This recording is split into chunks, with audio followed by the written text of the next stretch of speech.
The Pope will board his plane to South Korea on Wednesday, August the 13th. After an 11-hour flight, he'll arrive on the 14th.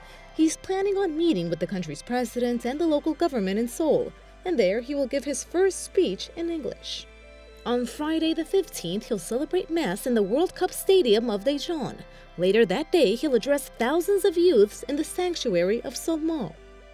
A big group is expected for Asian Youth Day, so roughly about 6,000 young adults. It's not like World Youth Day where you have more than 2 million people, but still, it's significant and important.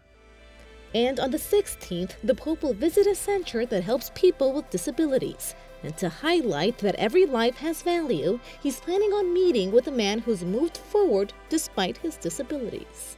He is a missionary who is actually very famous in Korea.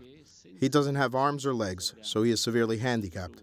But he is an apostle, and he encourages others despite his disabilities. The Pope will beatify 124 Korean martyrs. John Paul II actually canonized 103 during his pontificate, but they were second and third generation martyrs. And this time around, it will be different.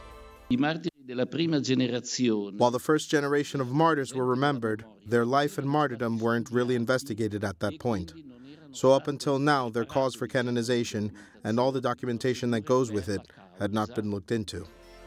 On Sunday, the 17th, the Pope will celebrate Mass with youths before heading out to Seoul. The very next day, on the 18th, he'll celebrate yet another Mass to pray for peace and reconciliation between North and South Korea. This just a few hours before heading back to Rome. Like most Asian countries, Catholics are a minority in South Korea, but there's been a steady increase in the last decade. They make up about 10% of the population, and roughly 100,000 people are baptized there every year.